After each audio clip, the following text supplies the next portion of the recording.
Howdy, of you delicious people. I'm here today to review the show called Kidding, the first two episodes.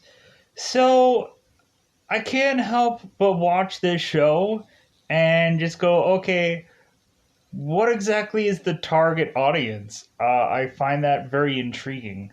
I find that to be kind of very like, okay, where is the line drawn? Because it seems like there is no quite exactly line drawn with this show. When just getting the cusp of the show, just the first two episodes, I'm just like, okay, there is at points sometimes when ultimately this is like seemingly tailored to a kid's audience, but then again, you also get a quite bit here and there of shock value for a much more adult like audience. So you're just trying to figure out which line this goes into. Like, is it just for like I'm just trying to figure out like where exactly the line is bridged for the show. I would just assess that it like I think it probably more has to tailor to a adult audience that really is going to play into the show once they realize what it really is, what it really truly is.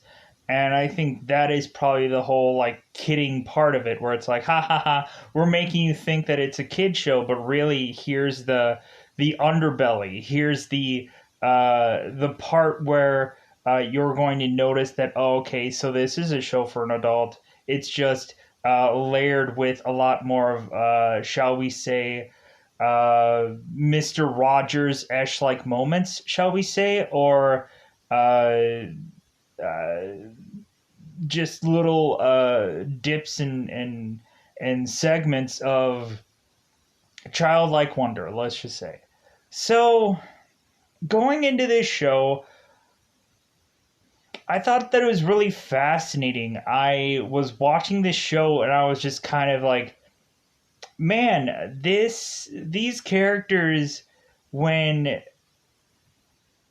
going into this, like there are so many surprises and there are so many intriguing little things going on to into this story where you're going to find out, oh, okay, well, evidently, Jeff, who is Jim Carrey's character, has quite a bit of baggage. And like it seems like there is even more baggage to eventually come. It seems that also there is kind of Jeff has an entire family, which eventually we will find out as we go along is like having their own problems. Either Jeff is causing those problems, or ultimately there is some other culprit to this to these problems that everyone is starting to have at some point. If anything, reasonably, we have Deidre, who ultimately I thought was like, I'm like, hey, I remember her from, of course, like a 40-year-old virgin, and ultimately Catherine Keener. I was like, oh, she's from 40-year-old virgin, and I've seen her in plenty of other things. I saw her in Get Out, which I thought was fantastic. And so, reason I'm like, oh, like I'm so happy to see her here. Like I'm so happy to see her on this show because I really enjoy her work. I really enjoy what she does.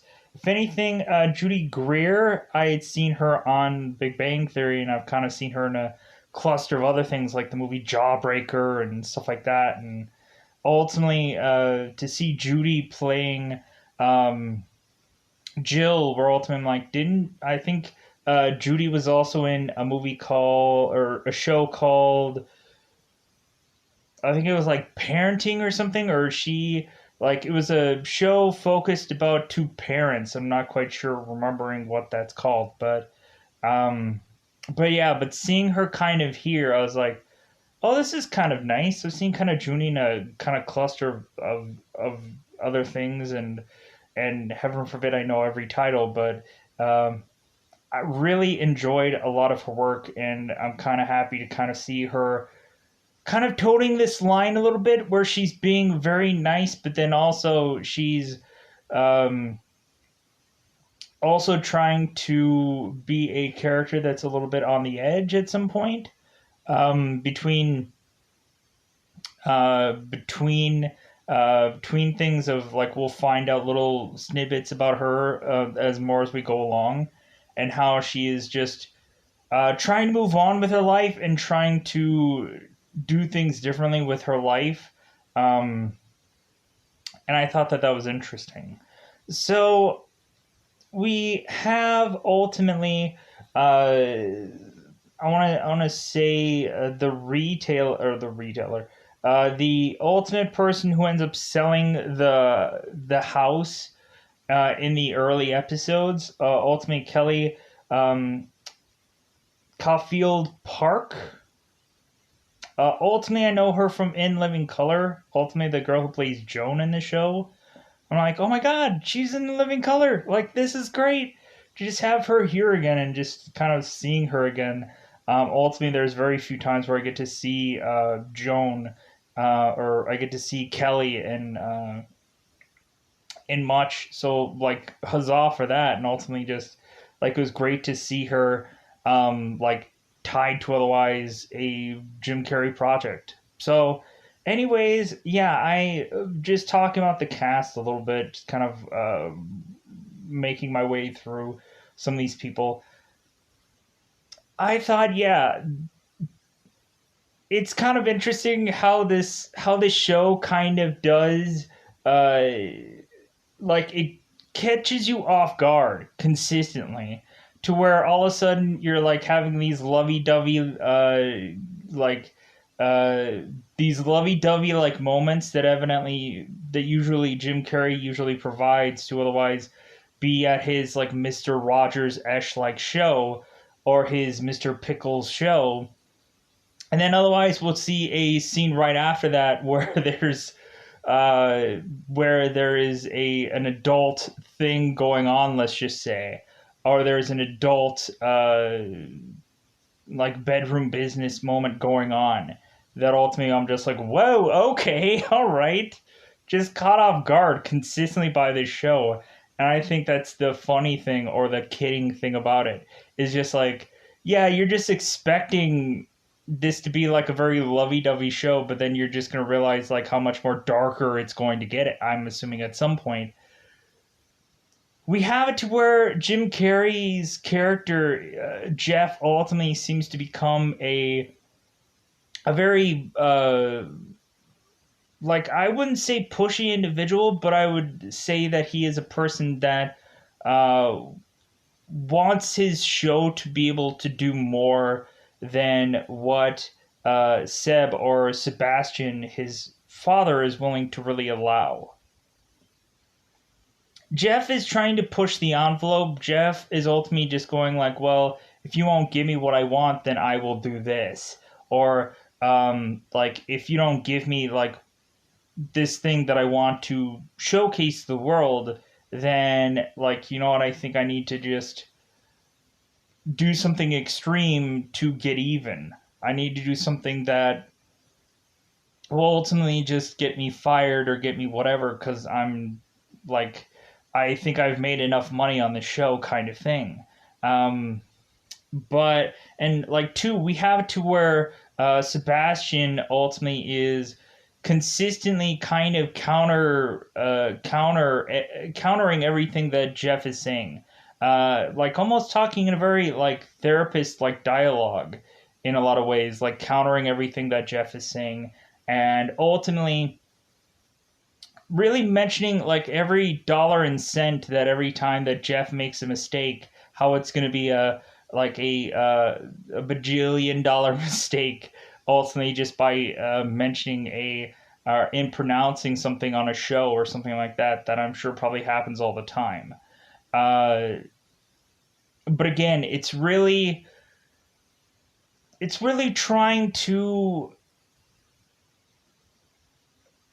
it's really trying to like push the boundaries of the show, and to see what they can get away with it really being a Showtime show. There's not much to, but I just feel it's like it's it's a very like caught off guard show to eventually see how far things are willing to go, see how far they're willing to push things, and I think that's what's making this an intriguing show. So if you haven't seen it, go ahead and check it out on Showtime. If you go into the first time ever of Showtime, I think you get like a decent free trial subscription of Showtime. If ultimately you're in a bind and ultimately you don't have the affordability to be able to go into Showtime, ultimately you can probably go through any movie app of sorts, like a Movie Pro or something like that, Movie Playbox of some sorts, and probably see the show for free ultimately. But yeah, so ultimately when looking at this, there's probably it's an adult audience show because ultimately there's some risky content. There's ultimately times where there are bedroom business acts or bedroom acts. Let's just say. God, why do I have to throw in the word bedroom business? It's the only equivalent word that I can come up with. A sex act, because ultimately, if I say that, heaven forbid, I ultimately could just have one video just be scarred for life by YouTube. Because I always have to try to come up with a Barney like equivalent, and to any word that I want to frickin' say. So hence why, justifiably, I think kidding kind of works perfectly for me. Cause it's like, man, I always like I have to like really just come up with a PG equivalent for everything because if I don't, I feel like I'm utterly being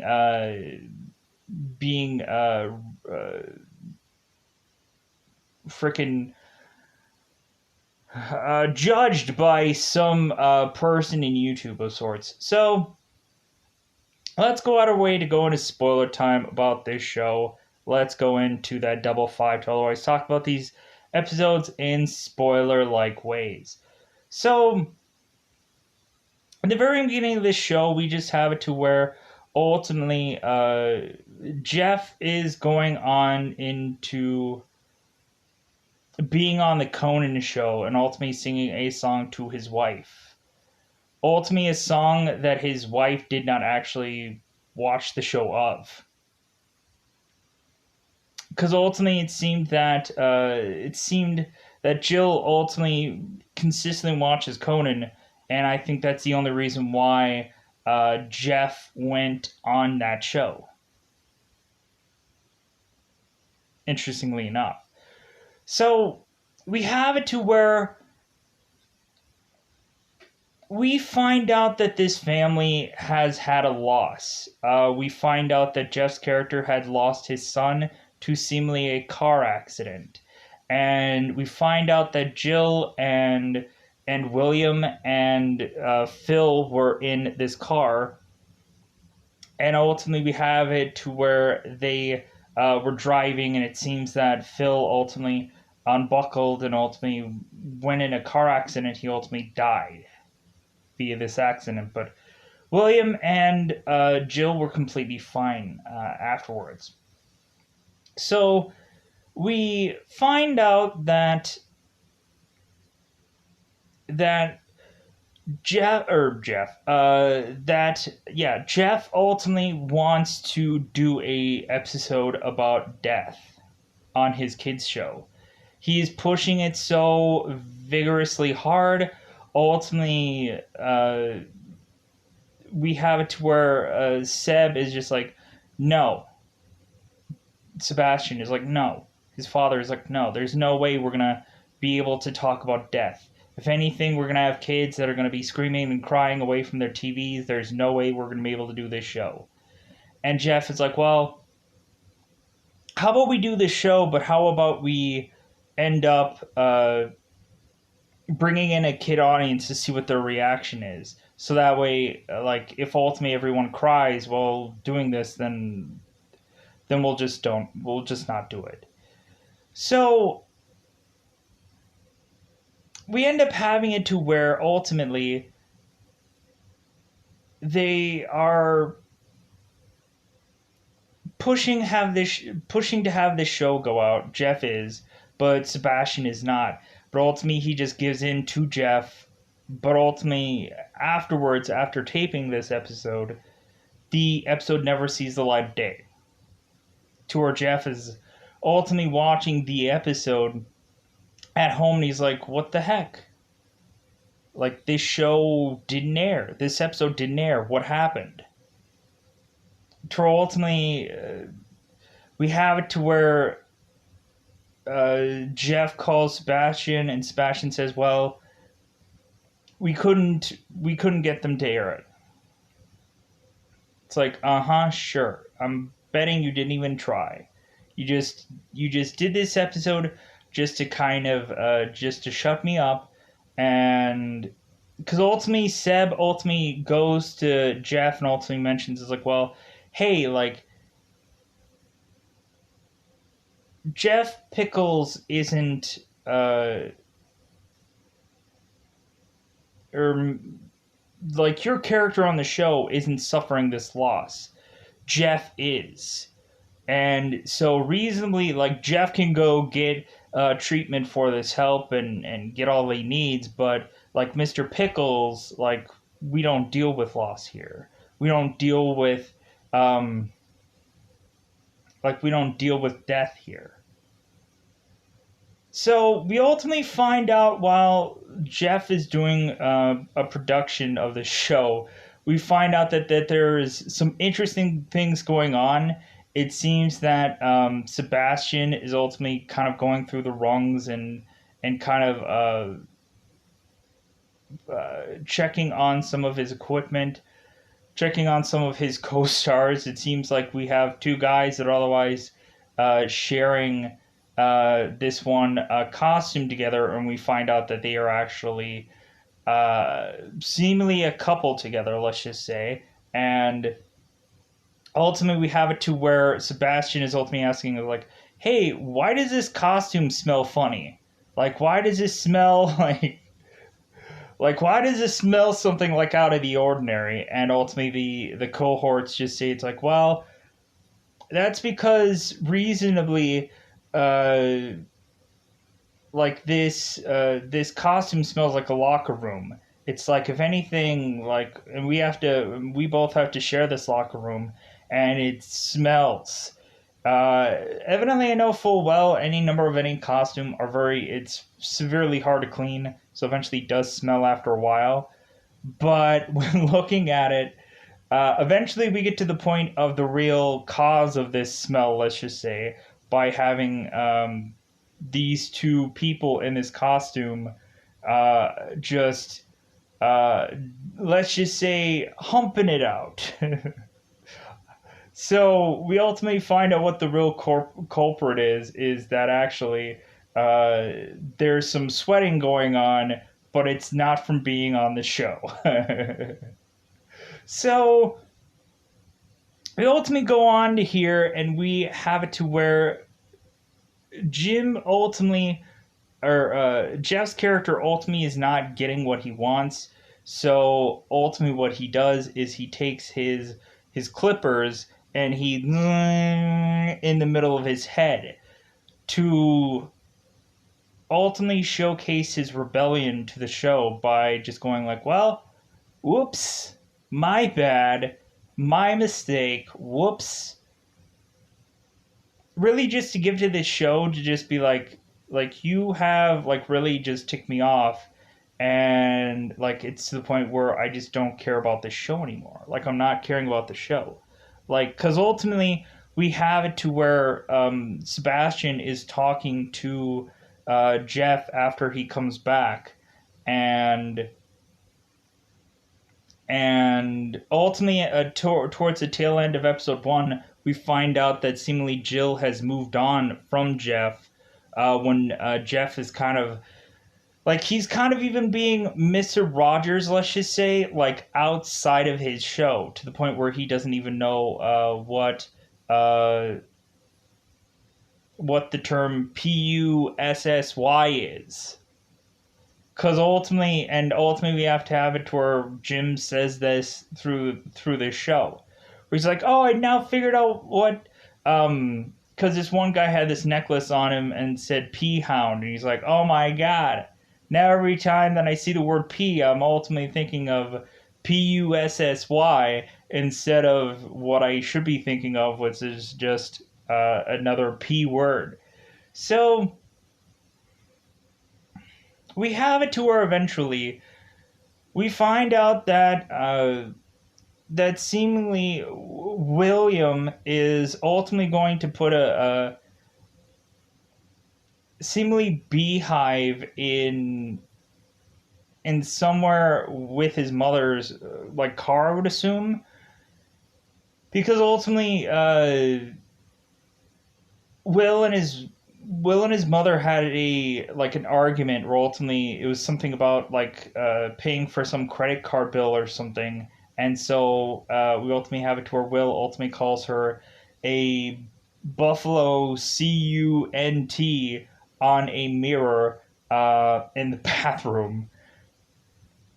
To where ultimately, or it was some kind of transgression where ultimately William didn't get his way, so ultimately he just wrote on the lipstick on the mirror about her name and whatever, or about her nickname that he gave her. So we ultimately have it to where this beehive eventually goes somewhere. It ultimately goes on to uh, Phil's grave. To ultimately having it to where these kids who are smoking weed on top of Phil's grave when Will gets there ultimately will no longer go to his grave anymore. But we accidentally have Sebastian going into the grave to get stung heavily by bees. So Deidre, ultimately we have her as ultimately Jeff's sister, and we find out that it seems that uh,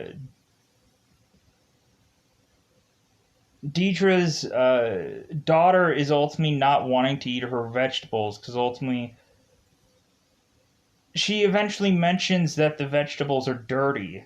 And Deidre's like, well, hey, how are the vegetables dirty? Well, we have a flashback where ultimately Deidre's daughter ultimately is walking in after giving all the groceries into the house.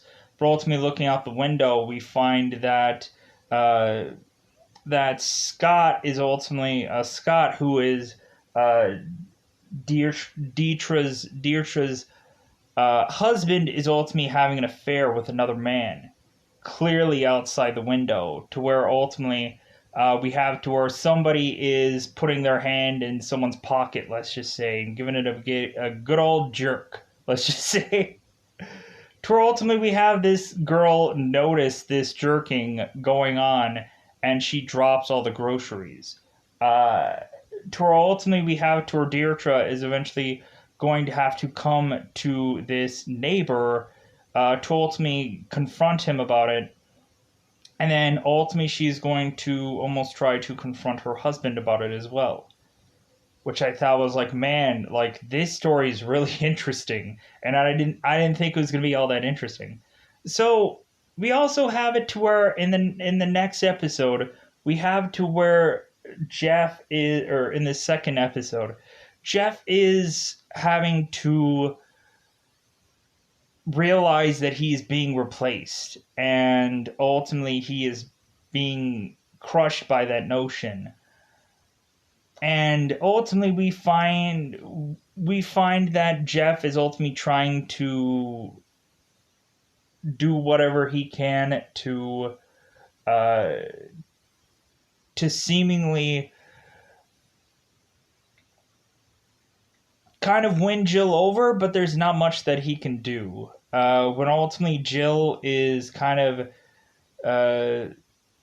finding a man that'll do some very weird and or odd bedroom acts while she is going to town upon herself. It's a weird scene. The time of which that we see Jill ultimately with this new man in this bedroom, and I'm like, what? I'm like, I naturally assumed that Peter would be down below, but he's even further down below than I thought he would be. and I'm questioning why. Um, so ultimately, we have it to where eventually Jeff ultimately meets or like wants to know any little thing that he can about Peter, and to the point where ultimately he is going and making his way to meet Peter. If we didn't before this have Jeff kind of showcase that everybody that is kind of in this kind of show that Jeff is on is also part of his family, which I thought was fascinating. It's like, oh, okay, so they kind of like revealed that ultimately Jeff and Deirdre are brother and sister, and that also it's like, oh, okay, so like there's a real like there's something more beyond just uh, it being this just this work relationship. It's more than that, which I thought was fascinating. Uh, but there's also some interesting things, and I'll get back to the dinner with Peter and Jeff here in a second. But there's some interesting things going on in the show where it seems that Jeff is consistently pressing Seb's buttons to the point where ultimately he is changing the gender of some character, and Seb doesn't like it because ultimately Seb is ultimately mentioning that this is a $4 million gender change, which ultimately, like, because this character had been specifically tailored to a male audience, and now we're changing it to a female audience just by saying a word. Uh, and Jeff ultimately is just mentioning like, well, how about this otter is now a she instead of a he anymore? How about we just do that? And Sebastian is just like, no, like you can't just all of a sudden just absurdly just change this now. It makes no sense. And they're trying to debate it, but ultimately Sebastian's like, no. Like I'm just waiting for eventually Sebastian to just blow up and just say like, this is my show, do it my way. I'm waiting for that moment. Like it feels like it seems that Sebastian has always this like way around just debating stuff to eventually get his way, and I think that comes down to a lot of like big headshot like company owners that own something like a show or whatever. Like you kind of get it to where ultimately they like Jedi mind trick you to think that their way is the best when ultimately when looking at it it's like, oh no, like my way was clearly the best idea. It's like clearly everybody wanted that, and clearly like why didn't they go with my idea? And it's like, well, because that's not what so and so person wanted. That's not what the head honcho guy with the checks wanted. So that's what you have to do. It's gonna Jedi mind trick you into to ultimately saying yes to this decision, and that's what ultimately Sebastian just does. And I think that that's fantastic. To ultimately have Sebastian just kind of Jedi mind trick his way ultimately into getting what he wants, and to not have Jeff uh, like he is mad about it, and you can kind of eventually just see the times where Jeff is ultimately kind of just poking the bear of Sebastian to ultimately just see what he does. And you can just kind of see Jeff ultimately just like it feels like he is hiding a lot. And ultimately, we have it to where Jeff is ultimately hiding uh, at the house that is right next to his wife's. Ultimately, just kind of you can see him just kind of going through every window and looking through every window to see what the family is doing, and ultimately that is eventually going to break his heart. So again we have or and so again we have Jeff ultimately make his way into trying to meet Peter. Ultimately, while while meeting Peter, it comes down to, oh well, this is the new guy in my home, and ultimately, I guess I really just have to uh, make him uncomfortable, or ultimately make him seem like whatever he says, it's like, well, kind of turn it around on him. We have it to where uh, we have it to where a simple rhyming song and stuff like that ultimately kind of turns into like Jeff ultimately questioning like Peter's motives, which I thought was hilarious. Because we have it to where a simple like Jeff goes into the song of Peter Pumpkin Eater had a wife and couldn't keep her, and ultimately Jeff's retort is like, well, there's several other verses of that song, and there's several other like horrible variations of that song, and it's like, how is it like? Why is it that like? Why is it that you know that song? Why is it that you're familiar with that song? That's a horrible song to sing to anybody, because of this reason or for that reason or for this reason, and ultimately, like Peter ultimately goes into like, wow, like there, I guess there is a lot of horrible variations of this song. Like, nah, I didn't realize it. Like, nah, I guess it's a weird, creepy reason why my mother used to sing that song to me all the time. I don't know why. It's like, well, Jeff's like, well, we have it to where ultimately, after this kind of really difficult meeting with Jeff, Peter goes off to smoke a cigarette, and we have it to where ultimately Jeff is talking about, oh wow, you're really so you're really trying to smoke on that coffin nailer, just to make him feel bad about smoking. All the while, his son is actually going with a bunch of kids who are smoking weed consistently, and we find out that Will is ultimately doing some kind of test of sorts, but he doesn't do his extra credit, and ultimately the teacher's like, "Hey, you didn't do your extra credit." And ultimately, the kid comes back and then just like puts like some kind of uh kind of paint of sorts, all this red paint, and ultimately just kind of presses his face onto this paper to ultimately just showcase just this smudge of sorts that makes no sense. But ultimately, I guess Will just did this extra credit. Uh, so I thought that that was kind of like fascinating.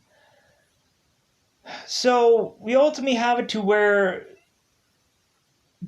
Jeff is gonna, I guess, consistently try to drive Peter like to,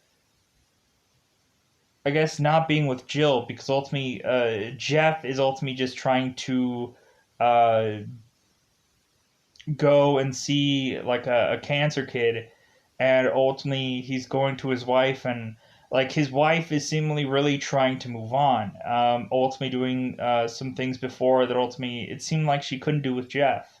Ultimately, Jill is getting a tattoo of her son's name on her chest, and ultimately going and also seemingly trying to move on as much as possible, uh, trying to get a brand new car that's different than the one she did have, and so on and so forth.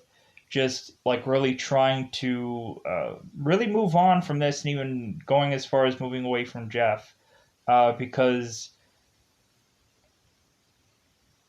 recently I think she wants to be much more rebellious. I think her almost maybe possibly dying in that accident made her realize that she wants to really uh, she wants to really live her life, and she wants to really uh, like experiment and adventure and whatever and what have you. And Jeff ultimately is too like to where Jill is wanting to be spontaneous. I guess Jill is looking at Jeff and just going like, yeah, I can't be that with you here.